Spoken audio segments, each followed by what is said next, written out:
Le vent du désert glissait comme une lame froide sur la peau d'Élise, mais elle resta immobile, droite, le dos légèrement raidi par une dignité qui lui coûtait chaque seconde.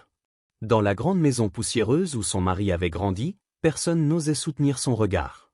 Les silhouettes rangées autour de la longue table n'étaient plus une famille, seulement des juges silencieux. La sœur de son défunt mari, ramassée dans sa robe sombre comme un vautour dans son plumage, rompit enfin le silence. Elle annonça d'une voix sèche qu'Élise n'avait plus de place ici. Pas d'héritage, pas de droit, rien. Les mots tombèrent avec la brutalité d'une pierre sur un cercueil. Élise sentit une brûlure derrière les yeux, mais ne laissa rien paraître. Elle se contenta de fermer son manteau usé, celui qu'elle avait apporté de France, comme si le tissu pouvait encore la protéger. Quand les papiers furent posés devant elle, elle les signa d'une main tremblante, sans protester.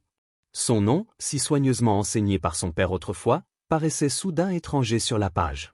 On lui retira la plume, on lui tourna le dos, et la pièce se vida comme si sa présence avait toujours été une erreur. Dans la petite chambre qu'elle avait occupée pendant 2 ans, elle plia ce qui restait de sa vie, une boîte d'aquarelles dont les couleurs avaient séché, un livre de prières en lambeaux, et le châle brodé par sa mère, encore légèrement parfumé de lavande lointaine. La lune éclairait le couloir lorsqu'elle passa la porte, sans qu'aucune voix ne l'arrête.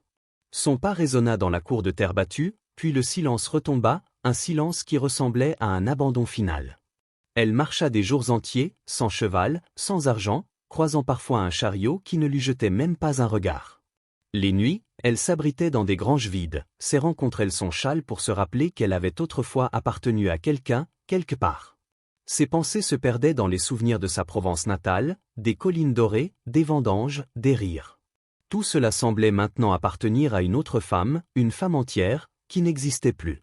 Ce fut au crépuscule d'un jour particulièrement long que le destin l'appela par un son si fragile qu'elle crut d'abord l'avoir imaginé. Un petit gémissement, étouffé, presque supplié. Elle s'arrêta, retint son souffle.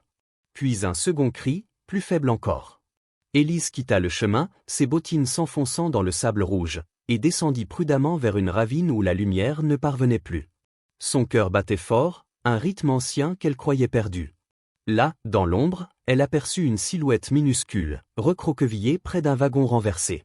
Un petit garçon, à peine 5 ans peut-être, le visage rayé de poussière et de larmes. À côté de lui, une fillette encore plus jeune toussait, le souffle sifflant, les joues brûlantes de fièvre. Élise sentit une onde de chaleur, de terreur, de douceur, un mélange si puissant qu'elle en eut le vertige. Elle se pencha lentement, comme on approche un animal blessé. « Mon petit, je vais t'aider, d'accord ?» murmura-t-elle en français, puis en anglais maladroit. Le garçon leva les yeux. Il ne recula pas. Elle enveloppa la fillette dans son châle, pressant la petite contre sa poitrine, puis prit la main du garçon. Ses doigts minuscules s'agrippèrent aux siens comme s'il avait attendu ce geste depuis des heures, peut-être des jours. Élise inspira profondément. Pour la première fois depuis très longtemps, la solitude se fissurait. Elle n'était plus seulement une femme rejetée dans un désert sans fin. Elle était quelqu'un qui pouvait encore sauver. Et cela changeait tout. La nuit avait été longue, balayée par des rafales de vent qui soulevaient des nuages de sable, mais Élise ne lâcha jamais la petite main serrée dans la sienne. Le garçon avançait d'un pas hésitant, ses jambes maigres tremblant sous l'effort. La fillette, blottie contre le cœur d'Élise, respirait par saccades, chaque souffle semblant lui coûter un combat. Quand l'aube déchira enfin la nuit, un ciel pâle révéla les traces d'un sentier que la tempête n'avait pas totalement effacé. Élise suivit cette ligne incertaine, son regard cherchant désespérément un signe de vie. À mesure qu'il gravissait la colline, la lumière s'élargissait, dévoilant un ranch posé sur une crête, solitaire, solide comme un roc au milieu de l'immensité. Un chien aboya dès qu'ils approchèrent de la barrière. Élise s'immobilisa, sentant le garçon tressaillir. Elle lui caressa doucement les cheveux. « Ça va aller, je te le promets » murmura-t-elle. La porte de la maison claqua soudain, et un homme en sortit, grand, massif, la barbe sombre, les yeux plissés par la lumière mais surtout par la méfiance. Il tenait un fusil, pas levé mais prêt, comme un prolongement de sa volonté de protéger. Lorsque son regard se posa sur les enfants, une ombre glissa sur son visage. Quelque chose entre frayeur et espoir. « Où les avez-vous trouvés ?» Sa voix résonna sèchement, mais pas avec cruauté. Élise sentit ses jambes trembler, mais elle se força à rester droite. Là-bas, près d'un chariot renversé. Ils étaient seuls. La petite était brûlante de fièvre. L'homme s'approcha lentement, posa son fusil contre la rambarde. Il prit les enfants dans ses bras avec une douceur étonnante pour un homme au visage aussi rugueux. Le garçon enfouit son visage contre son torse, comme un animal qui retrouve son terrier. La fillette, elle, poussa un gémissement en reconnaissant son odeur. « Je suis Jonas Callahan », dit-il, sans lever les yeux vers Élise. Son attention restait fixée sur ses enfants, car c'était une évidence maintenant, ils étaient à lui. Quand Jonas releva enfin la tête, ce fut pour voir Élise tourner de l'œil, ses lèvres devenant blêmes. Elle avait tenu toute la nuit sans eau, sans nourriture, portant l'enfant serré contre elle comme un trésor fragile. Son corps céda. Elle s'effondra devant lui, et Jonas la rattrapa presque par instinct, surpris par le poids léger de cette femme que le désert semblait avoir presque mangée. Il la porta jusque dans un petit appentis attenant à la maison, un ancien débarras aux murs rempli de bocaux de légumes en conserve, de cordages, de couvertures pliées. Il la déposa sur une paillasse et recula, les bras croisés. « Vous resterez ici jusqu'à ce que vous repreniez vos forces. » Pas plus. Élise ouvrit les yeux plus tard, confuse, voyant des silhouettes floues dans l'embrasure de la porte. 3 enfants plus âgés que ceux qu'elle avait trouvés l'observaient avec l'intensité de chouettes curieuses, la peur mêlée à la fascination. Quand elle sourit faiblement, ils disparurent en gloussant. Elle tenta de se redresser, mais une douleur sourde lui traversa la poitrine. Jonas entra à ce moment-là, portant une tasse d'eau chaude et un morceau de pain dur. Il posa le tout sur une caisse renversée. « Mangez. Ensuite vous partirez. Je ne garde pas d'étrangers ici. » Élise baissa les yeux. « Je comprends. Je ne veux imposer ma présence à personne. » Mais quand Jonas croisa le regard fatigué de ses 2 plus jeunes, recroquevillés contre la porte du débarras, il renifla, comme contrarié par sa propre humanité. « Demain, dit-il finalement. Vous partirez demain. » La voix d'Élise trembla à peine lorsqu'elle répondit « Merci. Pour eux, et pour moi. » Jonas ne répondit pas. Il referma simplement la porte. Dans le noir qui suivit, Élise posa une main sur son châle où restait encore la chaleur de la fillette. Pour la première fois depuis des mois, elle sentit quelque chose s'agiter dans sa poitrine, un souffle, une étincelle, un début de destin. Et elle n'avait aucune idée à quel point tout cela ne faisait que commencer. Le lendemain, Élise se réveilla avant que le soleil ne dore entièrement les collines. La douleur dans ses membres était réelle, mais moins que celle qu'elle avait portée depuis des mois. Elle resta un long moment immobile, la voix du vent fouettant légèrement la porte du débarras. Ce qu'elle avait entendu à travers les planches au cours de la nuit l'avait tenue éveillée. De petits chuchotements, des éclats de rire étouffés, des pas légers d'enfants qui s'approchaient pour mieux la regarder. Comme si elle était un animal rare, ou peut-être une apparition. Lorsqu'elle se leva enfin, elle frissonna, serrant son châle autour de ses épaules. La maison était déjà en activité, bruit de bol, un seau qu'on remplit, un claquement de porte. Jonas était dehors, hache en main, fendant du bois avec une régularité qui trahissait une tension intérieure. Élise s'avança timidement dans la cuisine. 4 paires d'yeux se tournèrent vers elle. Les 2 plus jeunes, encore collés l'un à l'autre, semblèrent hésiter entre sourire et se cacher.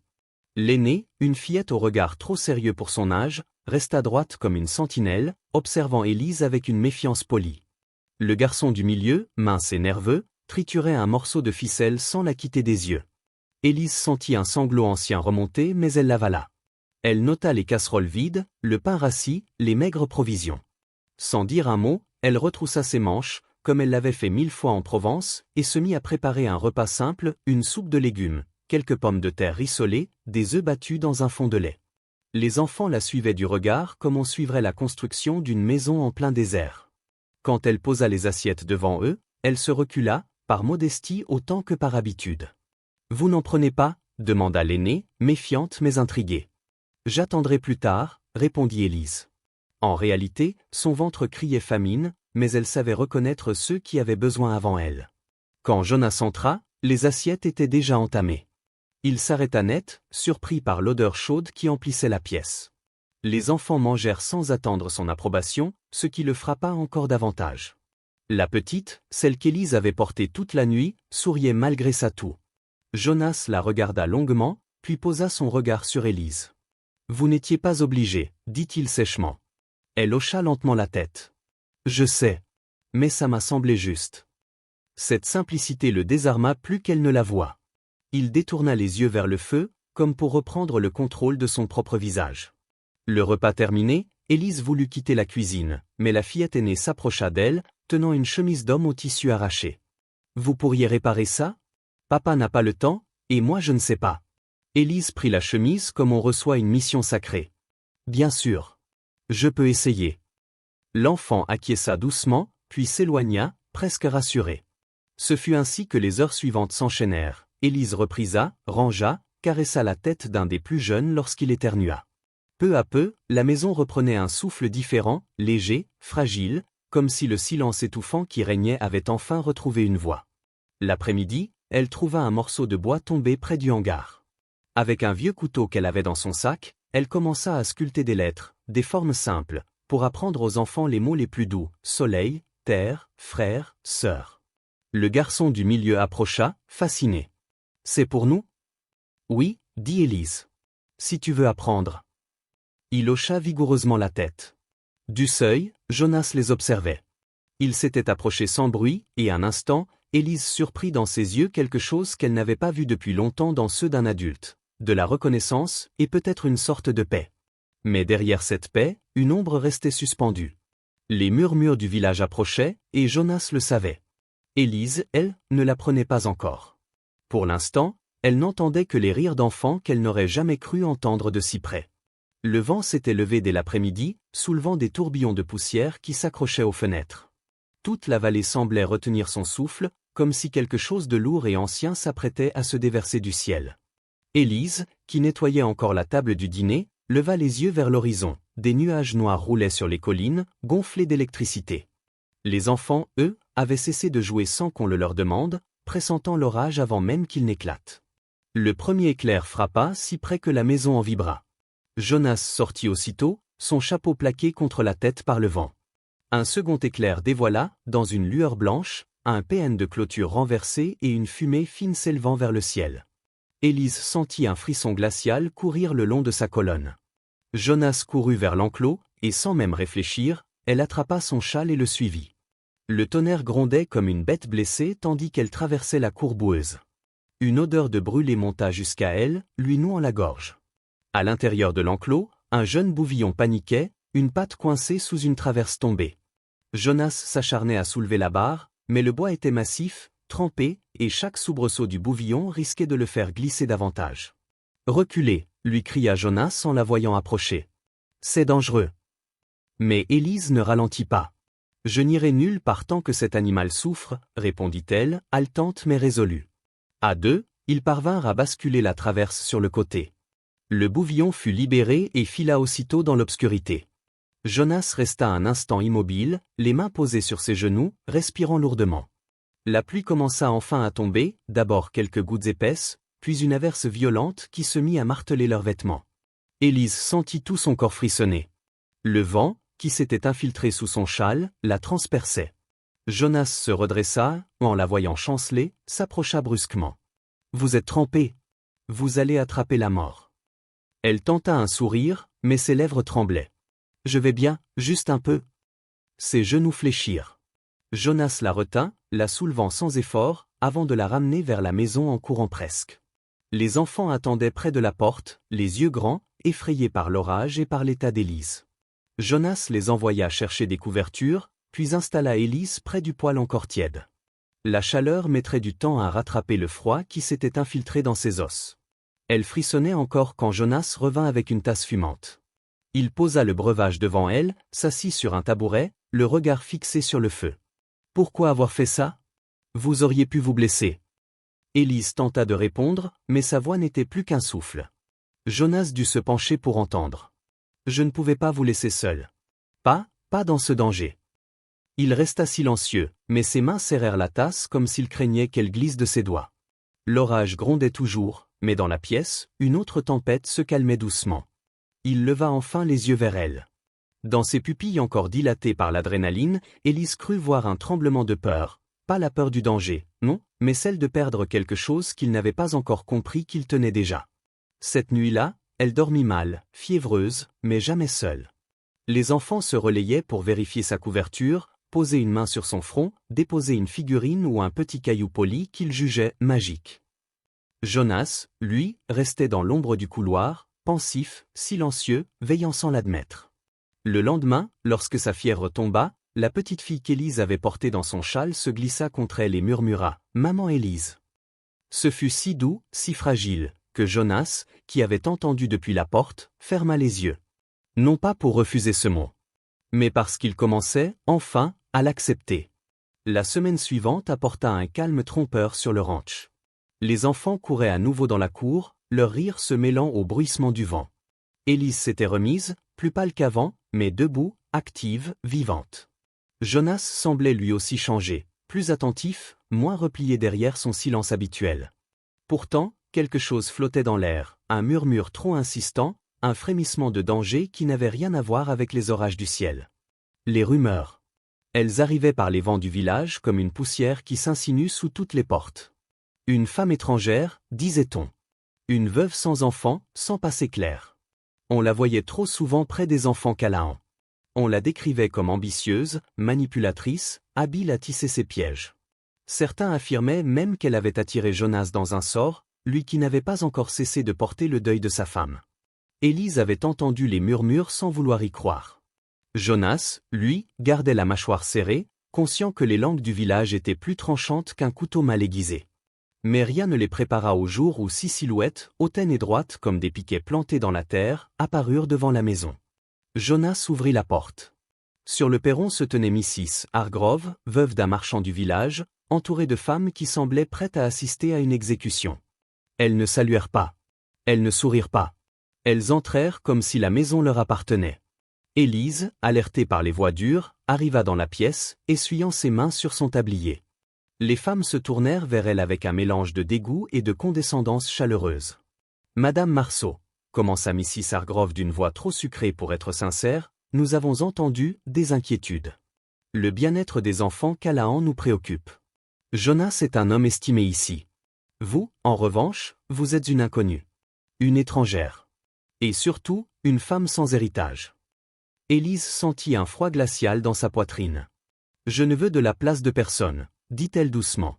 « Je n'ai jamais eu cette intention. » Mais Mrs. Hargrove haussa un sourcil. « Les intentions des femmes comme vous sont rarement annoncées. Mieux vaut prévenir. Pour leur bien, il serait préférable que vous quittiez ce ranch. Discrètement. Aujourd'hui. » Le silence tomba comme une enclume. Les enfants, tapis derrière la porte, avaient tout entendu. C'est Théo qui surgit en premier, courant jusqu'à Élise pour s'accrocher à sa jupe. « Non. Non. Elle reste !» cria-t-il, la voix brisée par la panique. Mrs. Hargrove recula, choquée. Mais déjà Marie, Luc et la petite s'avançaient, entourant Élise de leurs petits corps tremblants, comme si on allait la leur arracher. Élise sentit ses yeux se brouiller. Elle voulut parler, les rassurer, les protéger malgré elle, mais Jonas prit la parole avant qu'elle ne puisse ouvrir la bouche. Il avança lentement, ses pas lourds, son regard tranchant comme un couteau. « Vous avez terminé, » dit-il, sa voix grave résonnant dans la pièce. Mrs. Hargrove tenta un sourire crispé. « Nous voulons éviter que votre nom soit entaché, Jonas. Les gens parlent. »« Qu'ils parlent » gronda-t-il. « Cette femme a sauvé ma fille d'une fièvre. Elle a nourri mes enfants quand je n'en avais pas la force. Elle a ramené du rire dans cette maison. Ce qu'elle n'a pas fait, en revanche, c'est réclamer quoi que ce soit. Son cœur parle plus fort que vos rumeurs. » Les femmes se raidirent. Mrs. Hargrove pâlit. « Vous faites une erreur. » Jonas s'avança encore, jusqu'à ce qu'elle recule vers la porte. « La seule erreur serait de laisser ma maison se remplir de vos jugements. Sortez !» Elles sortirent, piquées dans leur orgueil, laissant derrière elles une odeur d'orage étouffé. Quand le calme revint, Jonas se tourna vers Élise. Les enfants ne lâchaient toujours pas sa jupe. Il s'approcha, un peu gauche, comme un homme qui apprend à marcher dans un espace trop étroit. « Plus personne ne vous fera partir d'ici, » dit-il simplement. Élise aurait voulu répondre, mais les mots lui manquèrent. Ce fut le bruit de son cœur qui parla à sa place. Le soleil déclinait lentement derrière les collines, étirant sur le sol des ombres dorées. Le premier dimanche de juin apportait une chaleur douce, presque timide, qui enveloppait la vallée d'un calme que rien ne semblait vouloir troubler. C'était le jour du rassemblement annuel en hommage aux défunts, un moment que le village prenait au sérieux, où chacun déposait une fleur, une prière, un morceau de mémoire. Élise hésita en voyant la foule regroupée autour du vieux chêne. Elle serra une petite fleur sauvage entre ses doigts, offerte plus tôt par la plus jeune des enfants Canaan. Elle n'était pas sûre de sa place ici. pas sûre d'être acceptée parmi ceux qui murmuraient encore sur son passage.